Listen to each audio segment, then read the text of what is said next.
L'histoire commence avec Marie-Anne, une petite fille accueillant ses parents et son nouveau petit frère, Chion, qui sera notre protagoniste. Dès à présent, ils partageront une grande aventure. 3 ans plus tard, on les voit jouer ensemble, mais la supériorité physique de Marie est évidente. Le pauvre Chion ne comprend pas comment Marie peut avoir autant d'énergie. Leur père arrive, heureux de voir Marie toujours aussi joyeuse et Chion, déjà très mature pour un enfant de 3 ans. Marie-Anne, surnommée Marie, remarque également cette maturité. Chion fait des choses inhabituelles pour son âge, comme aider sa mère, se comporter très correctement, ne pas mouiller son lit, et même imaginer qu'il possède des pouvoirs en secret pendant la nuit. Une nuit, Chion demande à son père si les monstres existent. Celui-ci répond que oui, c'est pourquoi ils ne doivent pas quitter la propriété, car c'est trop dangereux.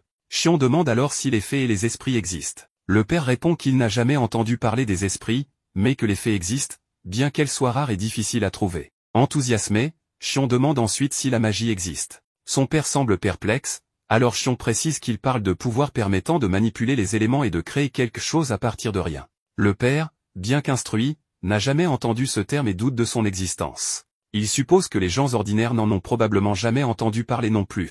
Curieux, il demande à Chion où il a entendu parler des esprits, des fées, de la magie et des monstres. Marie interrompt en demandant à son frère s'il va bien, remarquant qu'il semble pâle. Mais Chion la rassure en disant qu'il n'a rien. À partir de ce moment, Chion ne mentionne plus ces sujets. 3 ans plus tard, Marie s'entraîne intensément à l'épée, tandis que Chion passe son temps à lire. Il lui demande pourquoi elle s'entraîne si dur. Marie lui répond qu'en tant que grande sœur, elle veut être prête à protéger son petit frère, surtout si un monstre apparaissait. Elle a remarqué qu'elle est douée pour le combat physique, alors elle se concentre sur ce qu'elle sait faire de mieux. Cela l'a aussi aidée à accepter qu'elle n'est pas aussi intelligente et qu'elle doit miser sur ses forces. Chion ne sait pas quoi penser, ne s'étant jamais imaginé cela. Plus tard, on voit Marie s'entraîner encore et encore. Même son amie Rose est impressionnée qu'elle ne se lasse pas de répéter les mêmes exercices toute la journée. Marie invite Rose à se battre, mais cette dernière refuse, disant qu'elle est fatiguée. Rose, une blonde curieuse, demande si Chion est toujours enfermé à étudier.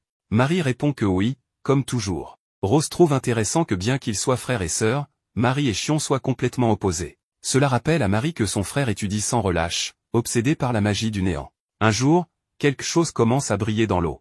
Quelques jours plus tard, Marie n'hésite pas à emmener Chion à cet endroit. Chion est inquiet, car l'endroit est en dehors du périmètre autorisé, mais Marie est convaincue que cela en vaut la peine. C'est ainsi qu'un moment plus tard, des sphères lumineuses commencent à émerger de l'eau, juste avant le coucher du soleil. Marie ne comprend pas pourquoi cela se produit. Chion lui demande si leur père et les autres sont au courant de ce phénomène. Elle répond que oui, elle a montré cela à leur père dès qu'elle l'a découvert, mais, étonnamment, il n'a pas été capable de voir les sphères lumineuses.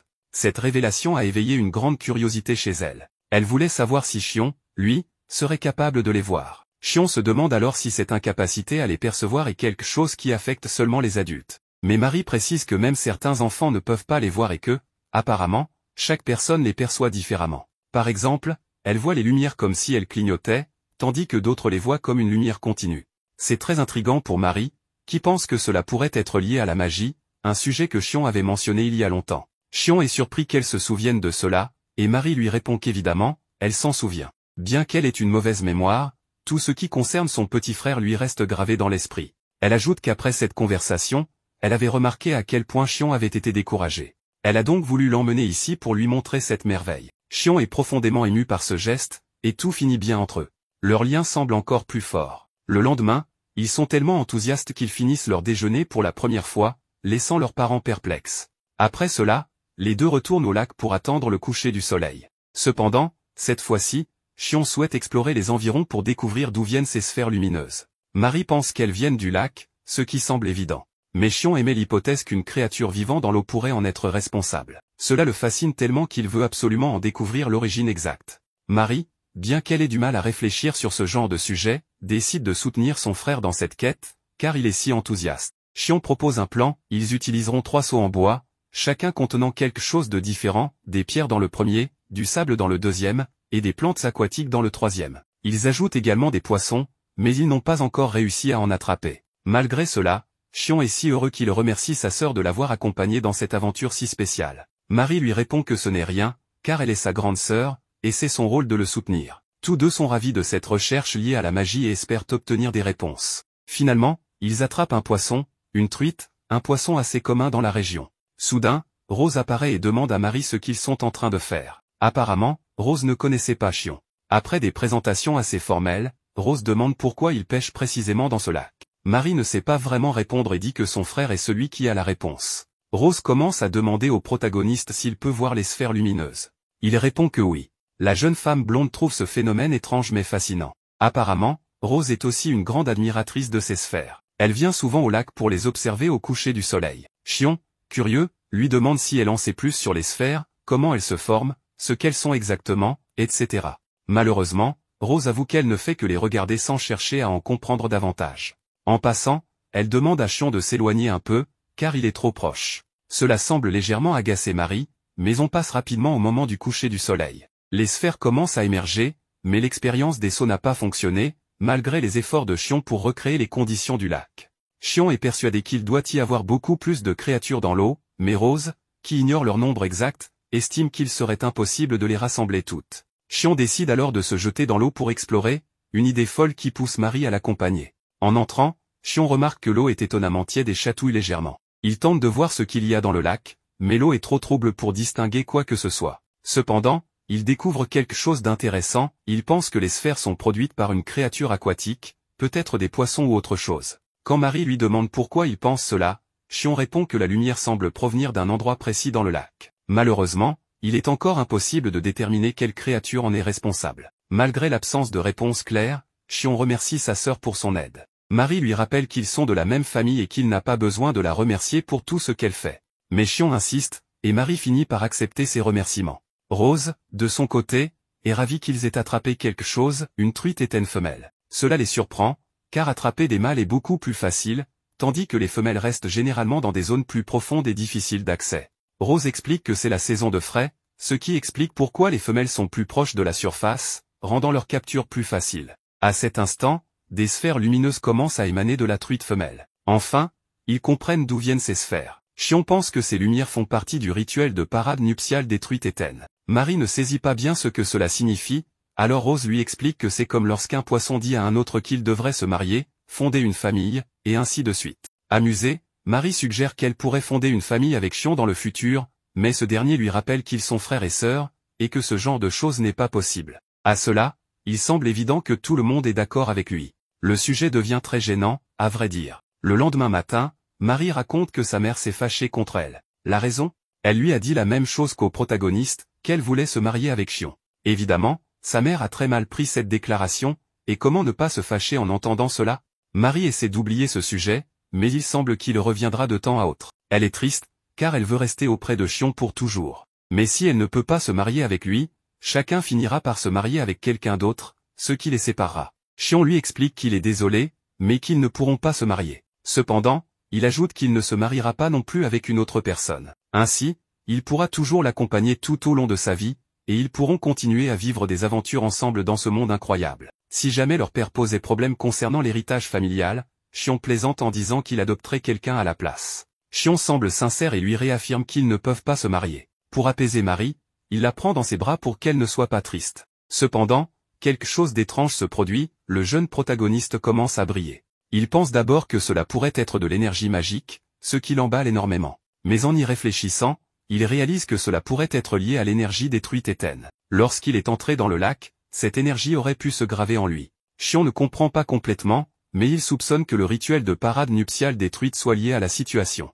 En même temps, sa promesse à Marie de ne pas se marier semble avoir déclenché une réaction magique. Marie, bouleversée, s'enfuit en pleurant. De son côté, Chion est désormais convaincu que la magie existe réellement dans ce monde, bien qu'elle ne soit pas encore développée. Cela le motive à créer et développer des techniques magiques dans ce nouveau monde où il a été réincarné. Dans la scène suivante, un homme regarde son minuteur. Il semble heureux d'avoir atteint l'âge de 30 ans. Selon lui, ceux qui restent vierges jusqu'à cet âge deviennent des sorciers. Il ne peut contenir son excitation. Il a attendu ce moment si longtemps qu'il est enfin prêt à lancer son premier sort de feu. Cependant, rien ne se produit. Après avoir tenté plusieurs sorts sans succès, il est épuisé. Rien ne fonctionne. Il décide alors d'invoquer une créature légendaire, mais encore une fois, rien ne se passe. Résigné, il ne peut accepter que la magie n'existe pas. Déçu par un monde qu'il trouve ennuyeux, il décide de dormir pour se préparer à une autre journée de travail. Cependant, au lieu d'être renversé par le célèbre camion-kun, c'est une crise cardiaque qui semble avoir pris le relais. L'homme se retrouve confronté à une situation qui met sa vie en danger. Il réfléchit à son existence et à la manière dont ce monde ne lui correspond pas. Ce qui le motivait à continuer à vivre, c'était l'idée que la magie existait. Il croyait qu'en restant vierge jusqu'à 30 ans, il deviendrait un sorcier. La magie était son seul moteur, mais la réalité lui a prouvé le contraire. Pourtant, tout semble sur le point de changer. 3 ans plus tard, il se consacre entièrement à l'étude et à la recherche sur la magie. Malgré son scepticisme croissant, il découvre finalement une possibilité d'existence magique. Il essaie de lancer un sort, mais cela échoue à nouveau. Réalisant qu'il doit recommencer par les bases, il doute encore de la réalité de la magie. Soudain, Marie arrive pour lui proposer une pause goûter. Mais avant cela, il veut lui dire quelque chose. Après un moment d'hésitation, il lui avoue qu'il l'aime beaucoup. Marie rougit, et à cet instant, une lumière s'active en lui. Xion se demande si cette lumière nécessite qu'il se confesse à chaque fois. Cela lui semble absurde et embarrassant. Mais Marie, d'abord fâchée, est ensuite touchée par sa sincérité. Elle lui pardonne et lui demande s'il a découvert quelque chose d'autre. Xion lui explique que ses pouvoirs semblent liés à ses émotions, notamment lorsqu'il avoue ses sentiments. Marie, un peu perdue, écoute attentivement. Xion décide alors de tenter autre chose. Il réfléchit à d'autres émotions fortes, comme la joie, l'excitation ou l'anticipation. Après un moment de concentration, il réussit enfin à briller de manière consciente, même si cela ne dure que quelques secondes. Marie est impressionnée par ses progrès, et Xion est ravi d'avoir provoqué un phénomène qui défie la logique. Il en conclut que la magie existe bel et bien. Xion compare son expérience à celle des anguilles électriques, qui possèdent un organe spécial leur permettant de percevoir et de générer des champs électriques. Il suppose que les habitants de ce monde pourraient avoir un mécanisme similaire pour percevoir et produire de l'énergie magique. Il nomme cette capacité état de charge magique, décrivant la capacité consciente d'émettre de l'énergie magique. Regardez le visage du protagoniste après avoir utilisé un peu de magie, c'est un rêve devenu réalité. Marie ne peut s'empêcher d'être heureuse pour son frère, car elle ne l'avait jamais vu aussi joyeux. Après un certain temps, on apprend que le protagoniste est en état de charge magique depuis plus d'1 mois. Grâce à cela, il a découvert plusieurs choses.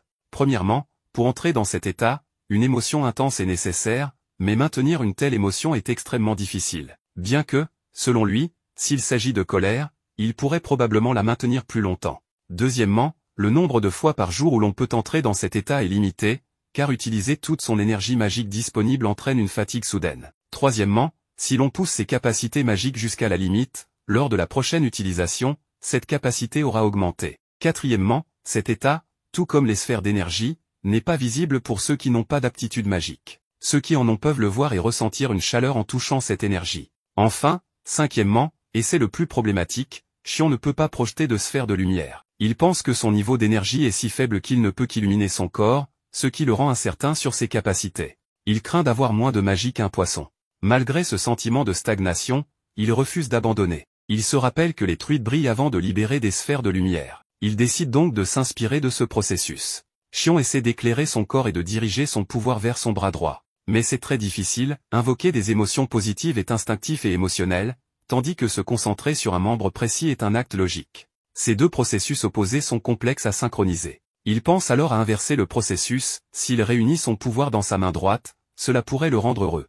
Et ça marche. Xion réussit, et il ne peut s'empêcher de ressentir une grande satisfaction. Il tente de frapper avec cette énergie, mais finit par se blesser. Bien qu'il n'ait pas pu détruire quoi que ce soit, il est heureux d'avoir généré une lumière puissante. Xion appelle cela l'accumulation magique, et le fait de le faire consciemment, l'état d'accumulation magique. Il est ravi de cette avancée et continue de s'entraîner jusqu'à épuisement. Le lendemain, Xion, Rose et Gawin, son père, participent à un entraînement d'escrime. Gawin les avertit de prendre cet exercice au sérieux. Même une épée en bois peut être dangereuse. Xion proteste, disant qu'il ne veut pas se battre, donc apprendre l'escrime lui semble inutile. Mais son père lui explique qu'une épée ne sert pas qu'à combattre des personnes, des monstres dangereux rôdent en dehors du village, et il devra se défendre. Rose montre de grandes aptitudes et Gawin lui dit qu'avec un entraînement rigoureux, elle deviendra une grande épéiste dans un futur proche. Puis vient le tour de Marie, qui est très rapide et talentueuse avec l'épée. Cependant, son père la surpasse aisément. Il la félicite pour son attaque surprise mais lui conseille de réduire l'amplitude de ses mouvements.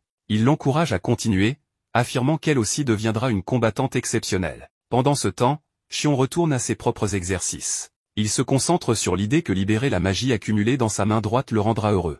Malheureusement, il n'y parvient pas encore. Le protagoniste se demande s'il fait quelque chose de mal. Avant, il atteignait rapidement ses limites après seulement quelques essais d'accumulation magique. Maintenant, il peut essayer jusqu'à 20 fois sans que cela ne donne de résultat. Déçu, il envisage de faire une pause et de revoir ses méthodes. Son père frappe alors à la porte et lui demande s'il est occupé. Xion répond que non, et son père lui propose de l'accompagner pour une promenade à Historia. Historia est une ville située dans la région d'Hett, là où vivent Shion et sa famille. Bien que ce soit la ville la plus proche, le trajet a été difficile pour Marie. Gawin explique qu'ils sont venus pour faire des courses, passer à la forge, puis rentrer chez eux. Il demande à ses deux enfants de ne pas s'éloigner, car il serait facile de se perdre. Shion, un peu déçu, avait espéré trouver des indices sur la magie, mais en tant qu'enfant, il doit rester près de ses parents. Cependant, il décide de noter tous les lieux intéressants pour y revenir une fois adulte. Pendant qu'ils attendent leurs parents, Shion remarque que Marie semble agitée et lui demande si quelque chose ne va pas.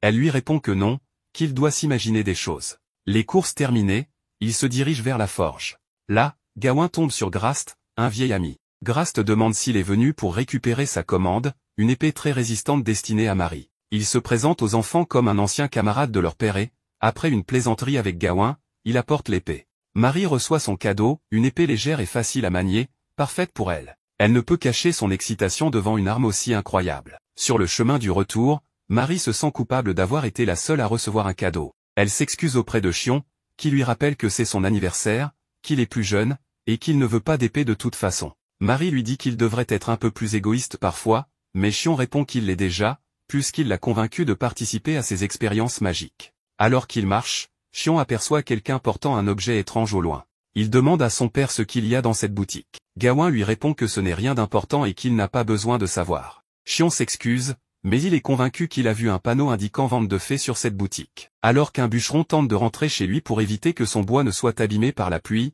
il croise un homme terrifié. Ce dernier lui explique qu'il vient de tomber sur des gobelins, qui pourraient s'en prendre aux habitants.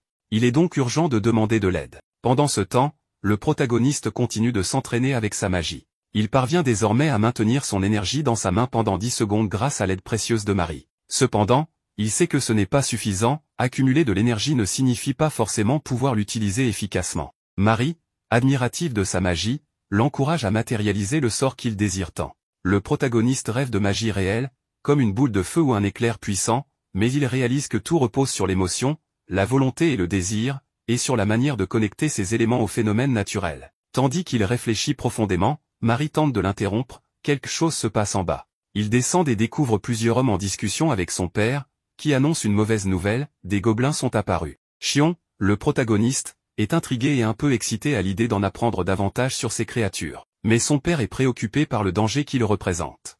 Shion voit cette situation comme une opportunité d'enquêter sur la magie en observant les gobelins. Cependant, il ne comprend pas pourquoi tout le monde semble si tendu, sachant que les gobelins sont généralement considérés comme des ennemis faibles. Gawin, le père, annonce qu'il va rassembler toutes les femmes et les enfants de la région dans leur maison pour les protéger. Il ordonne à tout le monde de rester à l'intérieur, car sortir serait trop risqué. Marie, bien qu'effrayée, promet de protéger son petit frère. Avant que Gawin ne parte, Shion lui demande si les gobelins sont suffisamment intelligents et forts pour grimper au 2e étage de la maison. Son père répond que non, les gobelins sont plutôt stupides, et avec la pluie rendant le mur extérieur glissant, cela semble impossible. Shion propose alors de renforcer les entrées et de cacher tout le monde au 2e étage. Gawin approuve le plan, et en 2 heures, tous les villageois et la famille de Shion se réfugient dans la maison. Cependant, un gobelin finit par apparaître à l'extérieur. Il commence à gratter la porte avec insistance. Shion sait que ce n'est pas son père, qui devait donner un signal pour entrer. La tension monte encore d'un cran lorsque la créature brise une fenêtre et commence à s'approcher de l'endroit où tout le monde se cache. La situation devient critique, chacun doit garder un silence absolu pour ne pas attirer l'attention du gobelin. Après un moment qui semble durer une éternité, le monstre semble se retirer. Tout le monde commence à se détendre, mais soudain, un coup de tonnerre éclate. Une femme, terrifiée, pousse un cri, alertant immédiatement le gobelin qu'il y a bel et bien des personnes dans la maison. Alors que le gobelin commence à frapper violemment la porte en bois, il finit par la détruire et entre dans la pièce. Tout le monde est paralysé par la peur, et la mère de Shion, sous le choc, supplie la créature d'épargner les enfants. Malheureusement, elle trébuche et tombe au sol, ce qui amuse le gobelin. Shion comprend que cette créature sait qu'elle est la plus forte ici, et c'est pourquoi elle se moque ouvertement. Marie, déterminée, sort son épée et se prépare à se battre. Bien que Shion lui dise que c'est une mauvaise idée, elle insiste pour tenir sa promesse de le protéger. Mais d'un simple mouvement, le gobelin lui arrache son arme et s'apprête à l'attaquer. C'est alors qu'Emma, la mère de Shion, s'interpose pour protéger sa fille et se fait grièvement blesser. Le gobelin, impitoyable,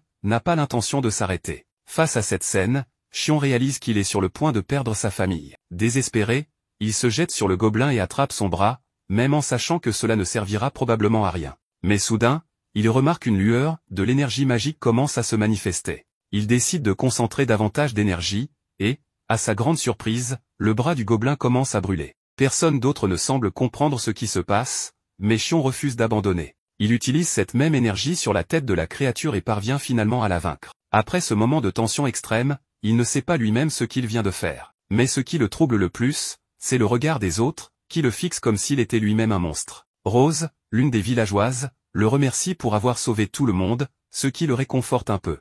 Cependant, son attention se tourne immédiatement vers Emma, qui est gravement blessée. Pas la cause de la perte de sang, elle est dans un état critique. Xion sait qu'il doit agir vite pour arrêter l'hémorragie. Heureusement, d'autres personnes arrivent pour l'aider à la déplacer dans une chambre. Xion demande si quelqu'un connaît des bases en médecine, mais personne n'a de connaissances suffisantes. Il se remémore alors les pratiques médicales de son ancien monde et demande si quelqu'un sait coudre. Une jeune femme se porte volontaire. Xion lui demande de rassembler des linges propres, des outils de couture, et un peu de liqueur, tout en ordonnant de déplacer le cadavre du gobelin. Un enfant s'approche pour remercier Xion de les avoir sauvés, ce qui lui donne du courage. Après avoir examiné les blessures d'Emma, il constate avec soulagement qu'elles ne sont pas aussi profondes qu'il le craignait. Cependant, il craint que les griffes du gobelin ne soient empoisonnées. Malgré tout, il décide de tenter le tout pour sauver sa mère. Il explique à la couturière qu'il faut suturer la plaie pour arrêter le saignement, même si cette idée semble étrange dans ce monde où les méthodes médicales se limitent souvent à des plantes et de l'eau chaude. Bien qu'hésitante, elle finit par accepter après que Xion lui explique que c'est leur seule chance de sauver Emma. Avec son aide, ils parviennent à stabiliser la blessure. Emma, bien que faible, semble sourire, ce qui soulage tout le monde. Xion remercie la couturière, mais cette dernière lui demande si sa mère va vraiment s'en sortir. Il répond qu'Emma devra passer par une longue période de récupération, mais qu'elle guérira complètement. Marie, bouleversée, fond en larmes et serre Xion dans ses bras, soulagée que tout soit enfin terminé. Xion, bien que fatigué, la réconforte en lui assurant que tout ira bien. Les hommes du village arrivent enfin et expliquent qu'ils ont découvert une madriguère de gobelins dans une forêt proche. Ils en ont éliminé 2, mais, après avoir repéré davantage de traces, ils ont préféré revenir rapidement au village. Bien que le combat ait causé des blessés, heureusement, aucune vie n'a été perdue. Impressionnant de voir comment seulement 3 gobelins ont pu mettre tout un village sur le qui-vive. Heureusement, la paix est revenue. De retour chez Xion, le médecin annonce qu'Emma est hors de danger. Malgré la profondeur de la blessure, aucun organe ni os n'a été touché. Il se dit surpris de voir une couture aussi soignée et demande si quelqu'un présent a des connaissances médicales. Gawain, le père de Xion, répond vaguement que oui, sans entrer dans les détails. Emma devra cependant se reposer longuement. Marie, pleine de remords, s'excuse auprès de sa mère, pensant que sa témérité est la raison de son état. Mais Emma la rassure en lui disant qu'elle n'a rien à se reprocher, qu'elle a simplement tenté de protéger tout le monde, et qu'elle est fière de son courage. Plus tard, Gawain discute avec Xion. Les villageois lui ont raconté toute l'histoire, ce qui confirme ce que Xion avait déjà dit. Gawain se demande alors comment un garçon si jeune a su quoi faire dans une situation aussi critique, et surtout, d'où lui viennent ses connaissances en médecine. Xion, mal à l'aise, ne peut pas révéler qu'il était un Japonais de 30 ans dans une vie antérieure. Il répond simplement que c'était une intuition.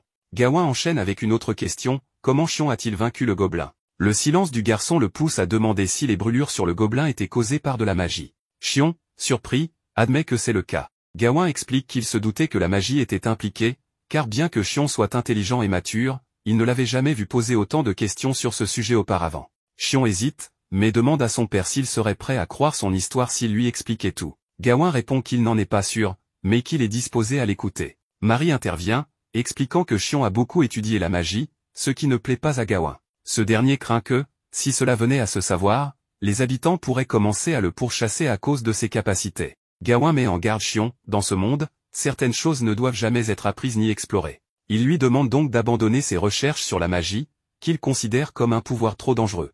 Marie s'oppose fermement à cette idée, affirmant que c'est grâce aux connaissances de Xion qu'ils ont tous survécu, y compris Emma. Malgré cela, Gawain insiste pour que Xion abandonne. Xion, de son côté, se remémore tout ce qu'il a accompli pour protéger sa sœur et ses proches. Il décide qu'il ne peut pas abandonner ses recherches sur la magie. Il explique à son père qu'il comprend ses inquiétudes, mais qu'abandonner la magie serait renoncer à ce qui le rend heureux. Furieux, Gawain lui demande de réfléchir, arguant qu'il n'est qu'un enfant vivant dans des fantasmes. Xion, résolu, répond qu'il est prêt à être désavoué s'il le faut. Pris de court, Gawain lui demande s'il est vraiment prêt à continuer malgré les moqueries ou les risques. Xion confirme qu'il s'en fiche complètement. Face à cette détermination, Gawain cède, mais pose une condition, Xion devra lui rapporter chaque progrès et chaque découverte. Si jamais ses recherches deviennent trop dangereuses, Gawain n'hésitera pas à intervenir. Xion est abasourdi lorsque son père ajoute qu'il le soutiendra désormais pour qu'il réalise son rêve. Une fois le feu de camp allumé, le protagoniste décide de tester quelque chose en utilisant son accumulation. Il finit par se brûler, mais heureusement, il y a un peu d'eau à disposition. Ce n'était pas une expérience agréable, mais Xion dit avoir compris quelque chose. Il voulait voir ce qui se passerait s'il touchait un phénomène naturel comme le feu avec son énergie magique. Le résultat est surprenant, les flammes rouges deviennent bleues et se propagent grâce à son accumulation. Son père, bien qu'incapable de voir ce qui s'est passé, comprend que quelque chose a eu lieu et n'a d'autre choix que de le croire. Xion réalise alors que cela pourrait être similaire à la magie du feu qu'il a toujours voulu maîtriser. Avec de l'entraînement, il pense pouvoir progresser. Il commence donc à s'exercer avec son père, observant les variations de la fumée, de la température et de la couleur des flammes, tout en affinant son énergie magique. Malgré de nombreuses tentatives, il ne parvient pas à obtenir le résultat espéré. Heureusement, son père continue de le soutenir et part chercher des boissons.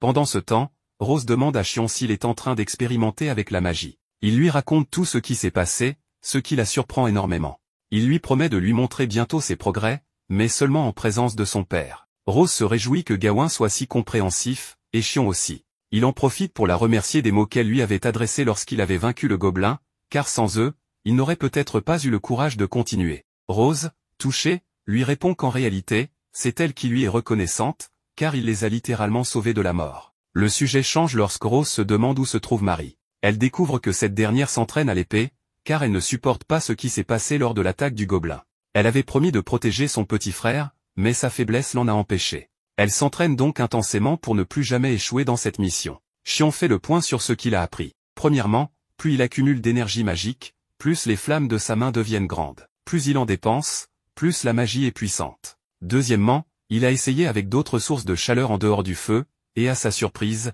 il y a eu une réaction similaire. Tant que la température est élevée, sa main s'enflamme. Troisièmement, s'il touche le feu lorsqu'il est chargé magiquement, les flammes se propagent. Enfin, même s'il couvre sa main avec un gant, l'accumulation traverse le tissu, ce qui a conduit à brûler le gant lors de ses expériences avec le feu. Pour le moment, il semble que cette magie fonctionne comme une substance inflammable, mais elle reste instable et sans application pratique. Son objectif de contrôler le feu est encore hors de portée. Il aimerait pouvoir projeter des sphères d'énergie avec ses mains, comme les truites le font, mais cela semble impossible pour l'instant. C'est alors que Marie intervient, expliquant qu'elle y parvient sans difficulté et le lui prouve immédiatement, laissant Xion sous le choc. Elle avait essayé après qu'il lui en ait parlé, et cela avait fonctionné. Même Rose réussit facilement. Xion tente à son tour et parvient à accomplir la première étape. Rose lui conseille alors d'imaginer qu'il attire l'énergie loin de la paume de sa main.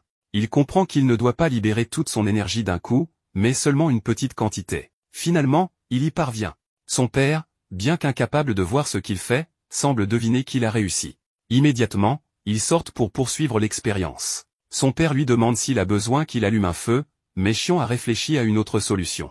Il sort une pierre à feu portable, active sa magie et, d'un seul geste, expulse sa toute première boule de feu. L'instant est incroyable, même son père perçoit l'exploit et ne peut cacher son excitation. Xion est fou de joie. Même si ce n'est qu'un petit pas, il a enfin réalisé le début de son rêve. Après plus de 30 ans à aspirer à utiliser la magie, il y est enfin parvenu. Il affiche un large sourire peut-être un peu étrange, au point d'effrayer légèrement son père. Plus tard, il décide de baptiser sa magie de feu Flar. Pour l'instant, ce n'est qu'un prototype, mais il espère bientôt faire des progrès significatifs. Un mois après l'attaque des gobelins, tout semble aller pour le mieux. Le protagoniste, cependant, est épuisé. Utiliser Flar exige une concentration constante sur son énergie magique, et plus il tente de l'ordonner consciemment, moins il parvient à libérer de puissance. Il doit manifestement trouver une autre méthode. Son entraînement est interrompu lorsqu'il entend sa sœur s'entraîner avec acharnement. Ses mains sont blessées, mais elle n'y prête aucune attention, déterminée à devenir plus forte le plus rapidement possible. Malgré les supplications de son père et de Xion pour qu'elle se repose, elle refuse catégoriquement. Lorsque Xion insiste, elle réagit mal, mais se ravise immédiatement et lui promet qu'elle se reposera plus tard. Pendant ce temps, Xion parle à son père d'un concept inexistant dans ce monde, l'électricité. Il explique que c'est un phénomène similaire à la foudre et se demande si une créature locale pourrait en générer. Son père lui répond que non, mais il se souvient que Grast lui avait parlé d'un phénomène ressemblant à un éclair. Intrigué, Xion décide d'en savoir plus et propose à sa sœur de l'accompagner. Elle refuse, prétextant être occupée. En arrivant chez Grast, celui-ci lui parle du minéral de foudre. Gawain exprime son intérêt pour cet élément, mais le forgeron explique qu'il est difficile à obtenir et à transporter en raison de son instabilité. Il est souvent abandonné sur place pour éviter tout risque. Xion comprend qu'il doit tirer parti de cette opportunité et demande à Grast s'il existe un arbre à sève blanche dans la région. Il fait référence à l'EVA, mais il semble qu'il n'y en ait pas ici. Il envisage alors d'autres isolants comme le verre, mais il ne veut pas prendre de risques sans en connaître la résistance. Il demande ensuite s'il existe un minéral nommé mica, qui se présente sous forme de fines couches transparentes ressemblant à du cristal. Grast pense à un matériau appelé cristal de papier et en possède justement un échantillon, qu'il trouve particulièrement esthétique. Xion explique que le mica sert à fabriquer des plaques isolantes et se demande s'il peut en faire autant avec ce cristal. Cependant, il ignore encore comment le manipuler correctement. Le forgeron s'interroge sur ses intentions, mais Gawain assure que Xion ne pense pas comme un enfant ordinaire. Il pourrait bien concevoir quelque chose d'exceptionnel. Xion cherche à obtenir un cristal de papier plus grand, et Grast lui recommande d'aller au district commercial, où il pourra en acheter de toute taille. Il apprend qu'un spécimen de bonne dimension coûte environ 4000, une somme conséquente, suffisante pour qu'une famille entière dîne dans un restaurant de qualité. Contre toute attente, son père accepte immédiatement de le lui acheter. Xion proteste en raison du prix élevé, mais Gawain insiste, expliquant qu'il ne lui a jamais rien demandé auparavant. Maintenant qu'il peut lui faire plaisir, il le fait volontiers. Une fois le minéral de foudre en sa possession, Xion se prépare à expérimenter sous les yeux de ses parents. Sa mère est particulièrement enthousiaste, impatiente de voir les capacités de son fils. Il lance sa magie et assiste à une réaction inattendue. Tout se passe si vite que ses parents croient à un échec et l'encouragent à ne pas abandonner. Mais en réalité, Xion affiche un sourire qui en dit long. Il a atteint son objectif. Son énergie magique, en entrant en contact avec le minéral de foudre, ne s'est pas enflammée mais a produit une multitude d'étincelles. Cela prouve que l'énergie magique ne possède pas seulement des propriétés inflammables, elle imite et amplifie les phénomènes qu'elle touche. Le rêve de Xion d'utiliser plusieurs types de magie ne semble plus aussi irréalisable qu'il le pensait. Le véritable défi est maintenant de transformer cette énergie en un courant électrique et de pouvoir projeter des éclairs depuis ses mains.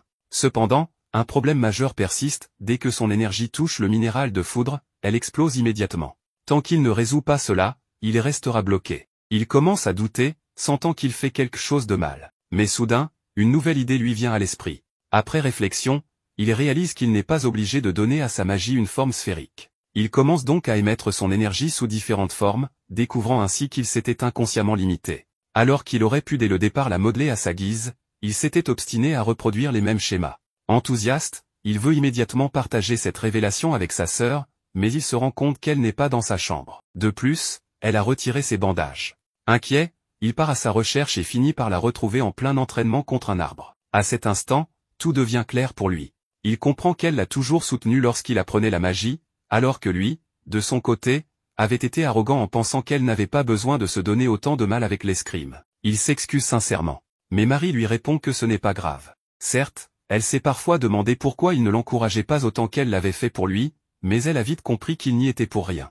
Elle lui avoue alors qu'en réalité, c'est elle qui l'envie. En tant que sœur aînée, elle s'était promis de toujours le protéger. C'est pour cela qu'elle l'a toujours soutenu et qu'elle n'a jamais cessé de s'entraîner. Cependant, le fait d'avoir été incapable de faire quoi que ce soit face aux gobelins la remplit de frustration. Elle voudrait être plus forte, avoir plus de courage pour affronter les épreuves qui se dresseront sur son chemin et ainsi être capable de le protéger. Mais elle trouve cela incroyablement difficile. Touchée par ces paroles, Xion la serre dans ses bras et s'excuse à nouveau de ne pas avoir été plus présent pour elle et de ne pas avoir compris ses sentiments plus tôt. Marie, à son tour, s'excuse pour son comportement envers lui. Dans une étreinte sincère, ils se promettent de progresser ensemble et de s'améliorer, chacun à leur manière. Xion nous raconte que, depuis sa réconciliation avec sa sœur, elle est devenue beaucoup plus collante que d'habitude. Comme il a besoin de son espace, il lui demande de s'éloigner un peu, car il doit être seul pour expérimenter avec sa magie. Il nous explique ensuite que, grâce à ses nouvelles connaissances, il a découvert qu'il peut étendre son énergie ainsi que sa portée,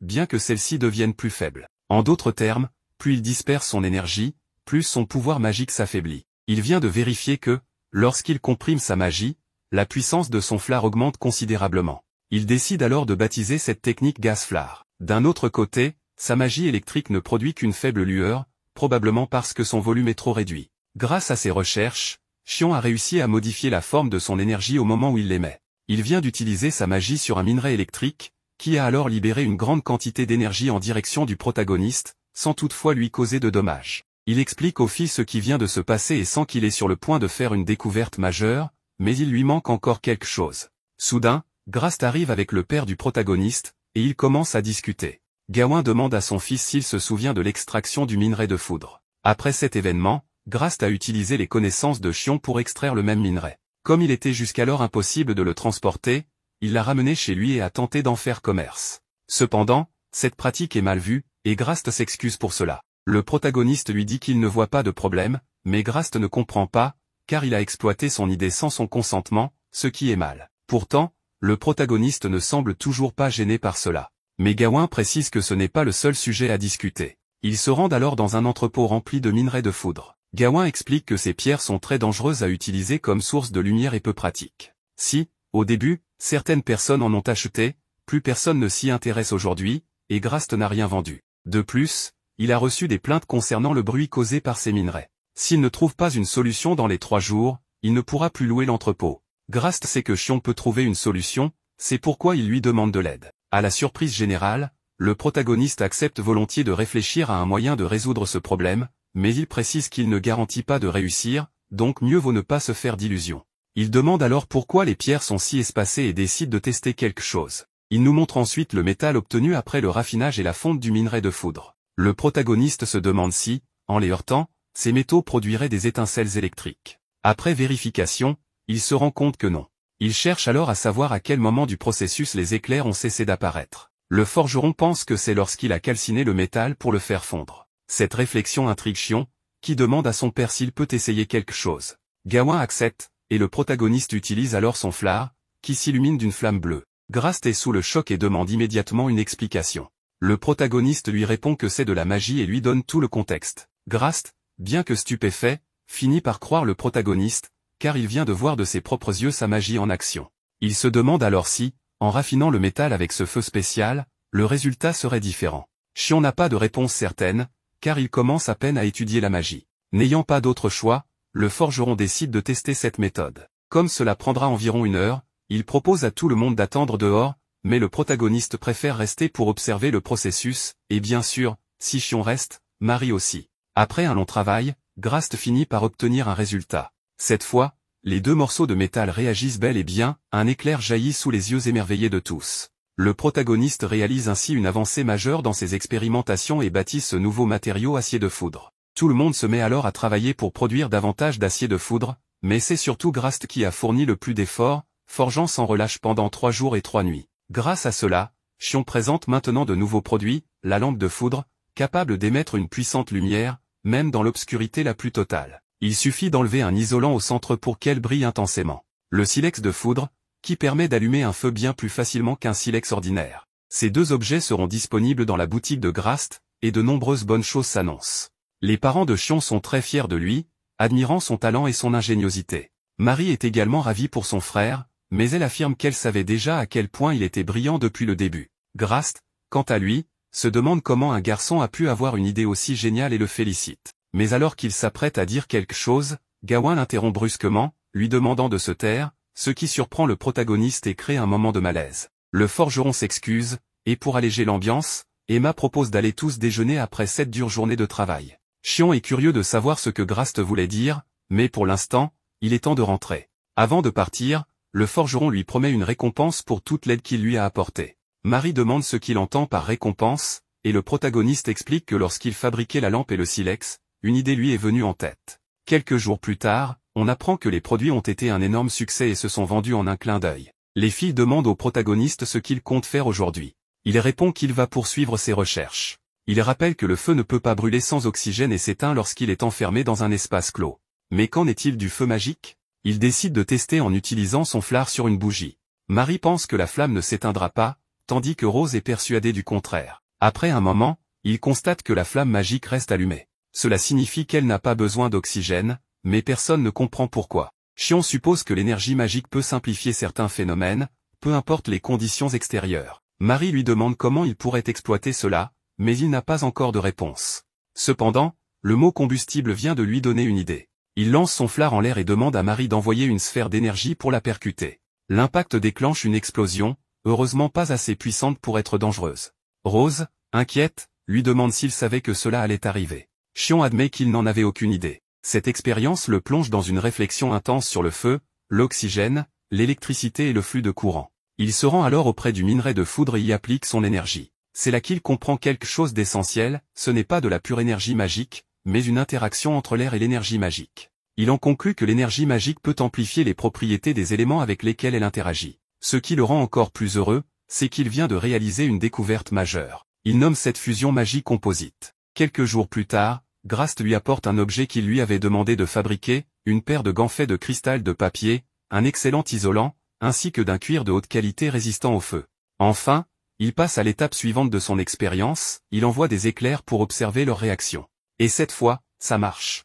Il vient de créer sa propre compétence, Bolt. Son père, Gawain, est impressionné, même s'il ne peut pas voir la magie. Marie félicite son frère, affirmant que c'est la chose la plus incroyable qu'il ait faite jusqu'à présent. Chion, submergé par l'émotion, se met à pleurer de joie. Pendant la nuit, il surprend une conversation entre son père et Emma, où Gawain révèle que Chion est un enfant exceptionnel, mais surtout qu'il n'est pas réellement leur fils. Un mystérieux individu leur aurait confié la garde de lui et de Marie. Un énorme mystère vient d'être dévoilé, et ça promet pour la suite.